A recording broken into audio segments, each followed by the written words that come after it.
Untuk teman-teman yang ingin mempromosikan bisnisnya atau mendukung YouTube ini, bisa menghubungi nomor gua yang ada di kolom deskripsi. Terlebih Balogun ya, yang sama sekali belum berpengalaman main di Serie A. Sedangkan untuk Morata, walaupun dia sangat berpengalaman, baik di Serie A maupun internasional, tetapi dia bukan striker buas, bukan striker fisikal dan punya kaki kiri dahsyat seperti Lukaku.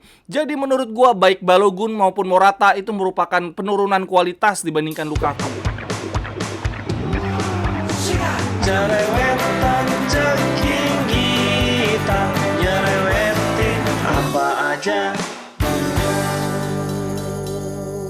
Teman-teman yang sedang kalian saksikan saat ini adalah Cerewetin Inter. Apa kabar teman-teman semua? Semoga dalam keadaan sehat. Hari Senin kemarin ada pertemuan antara Inzaghi dengan manajemen. Topik utama dari pertemuan tersebut adalah Summer Transfer Summit, yaitu pertemuan khusus untuk membahas target transfer Inter di musim ini, menyesuaikan antara kebutuhan Inzaghi dan budget yang dimiliki oleh Inter. Saat ini teman-teman, yang sangat urgent adalah mencari pengganti Lukaku karena situasinya berubah total dari rencana awal. Semula kan keinginan Inter adalah mengembalikan si anak hilang nih, mengembalikan Lukaku ke Milano. Tetapi ternyata si anak hilang lebih memilih untuk hilang selamanya. Oleh karena itu Inter harus mencari alternatif-alternatif lainnya. Inilah Gazzetta merilis 5 nama yang dibahas di pertemuan antara Inzaghi dengan manajemen. Yang 2 diantaranya adalah target utama, yaitu Balogun dan Morata. Lalu 3 alternatif lainnya adalah El Ghiwahi, ini gue baru tahu nih nama ini. Kemudian ada Taremi, penyerang Porto. Dan yang ketiga ini cukup mengejutkan, ada nama Beto, penyerang Udinese. Untuk Balogun, menurut Di Marzio melalui Sky Sport, dia mengatakan bahwa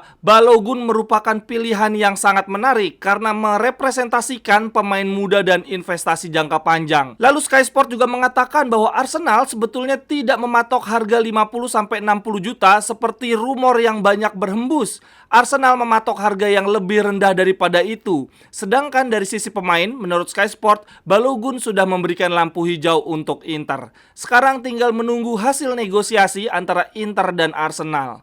Saat ini situasinya Inter mencoba menawar di harga 35 juta plus bonus, atau menambahkan klausul mendapatkan persentase dari resell ya, dari penjualan berikutnya, agar harga yang dipatok Arsenal bisa menjadi lebih murah lagi. Lalu nama kedua yang juga difavoritkan adalah Alvaro Morata. Ini menurut Di Marzio melalui Sky Sport, dia mengatakan bahwa Inzaghi menganggap Morata sebagai pemain yang paling siap pakai yang tersedia di bursa saat ini. Inter telah mengajukan tawaran 15 juta ke Atletico, tetapi Atletico bersikukuh bahwa harga Morata adalah 21 juta sesuai dengan rilis clause. Menurut gue ya teman-teman, baik Balogun maupun Morata itu tidak bisa menggantikan Lukaku sama sekali. Karakteristik mereka berbeda jauh. Terlebih Balogun ya, yang sama sekali belum berpengalaman main di Serie A. Sedangkan untuk Morata, walaupun dia sangat berpengalaman baik di Serie A maupun internasional, tetapi dia bukan striker buas, bukan striker fisikal dan punya kaki kiri dahsyat seperti Lukaku. Jadi menurut gua baik Balogun maupun Morata itu merupakan penurunan kualitas dibandingkan Lukaku. Akan tetapi teman-teman, kita pernah kehilangan Adriano, pernah kehilangan Vieri, kemudian Ibra maupun Icardi, tapi toh Inter tetap berjalan, Inter tetap bisa mendapatkan gelar. Jadi menurut gua, ya sudahlah, yuk bareng-bareng kita lupakan Lukaku. Semoga harapan gua ya, Inter sih bisa merekrut keduanya, baik Balogun maupun Morata. Karena toh striker kita lainnya, Korea, ini semakin besar peluang untuk pindah ke Arab Saudi.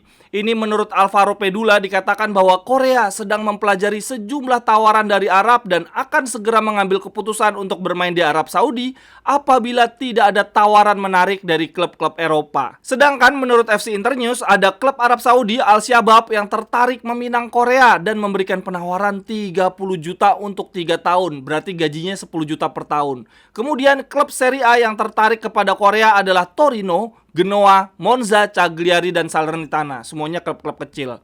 Kalau menurut gue ya teman-teman, kalau gue jadi Korea, ya udahlah, ambil aja ke Arab Saudi. Kapan lagi lu dapat gaji 10 juta per tahun, men?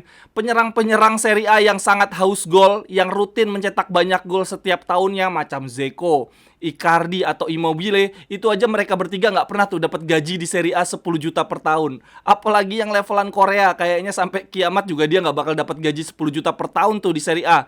Jadi ya udahlah, mendingan pergi ke Arab aja mumpung ada yang mau gaji tinggi. Nah, kembali lagi untuk calon pengganti Lukaku, menurut gua kalau kita cuma datengin salah satu antara Balogun atau Morata, wah ini sayang banget. Ini akan menjadi penurunan kualitas untuk lini depan. Lebih baik kita datangkan saja keduanya nih, udah keduanya aja sekalian, karena toh selain Lukaku, Korea Korea akan pergi. Jadi situasinya untuk lini depan kita, untuk pengganti Lukaku memang penurunan kualitas ya, baik Morata maupun Balogun itu kualitasnya tidak setara Lukaku. Akan tetapi untuk striker kita lainnya, pengganti Korea jelas peningkatan kualitas. Baik Morata maupun Balogun adalah upgrade dari Korea. Jadi untuk kualitas lini depan kita akhirnya ketemu di titik tengah ya, penurunan Lukaku dan peningkatan untuk Korea. Menurut gue itu nggak apa-apa banget. Tapi teman-teman, jujur ya, gue kok belum yakin sama Balogun. Usianya masih sangat amat muda. Serie A itu keras banget, kalau mental nggak kuat akan hancur lebur. Vlahovic aja nggak kuat mentalnya. Dan terlebih lagi dia belum berpengalaman di Serie A dan karakternya jauh banget sama Lukaku. Ini bisa-bisa membuat Inzaghi mengubah skema permainannya di lini depan. Nanti butuh adaptasi ulang lagi, butuh waktu lama lagi. Nah ini gue lihat dari list Gazzetta ada nama satu pemain yang gue suka nih. Menurut gue karakternya bisa menggantikan Lukaku, yaitu Beto.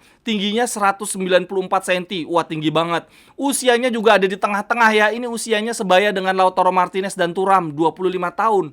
Dan musim lalu dia bersama Udinese di Serie A mencetak 10 gol. Musim sebelumnya bersama Udinese di Serie A juga mencetak 11 gol, teman-teman. Jadi Beto sudah berpengalaman mencetak double digit gol di Serie A. Menurut gue ini poin lebih banget sih. Dan terlebih lagi teman-teman, ini gue lihat Beto sebelum main di Udinese, dia main di Liga Portugal mencetak 11 gol dan 13 gol. Jadi Beto ini memang striker pencetak double digit gol. Sementara Korea dalam sepanjang karirnya nggak pernah mencetak lebih dari 10 gol. Jadi kesimpulannya teman-teman, dari nama-nama yang ada di listnya Gazzetta, nama-nama yang dibahas oleh Inzaghi, gue lebih memilih Inter mendatangkan Marotta dan Beto. Morata untuk menggantikan Korea, Beto untuk menggantikan Lukaku. Nah, kalau menurut teman-teman gimana? Silahkan tuliskan di kolom komentar. Sampai ketemu di cerewetan-cerewetan berikutnya. Bye-bye, thank you. Cerewetan ceking kita nyerewetin apa aja.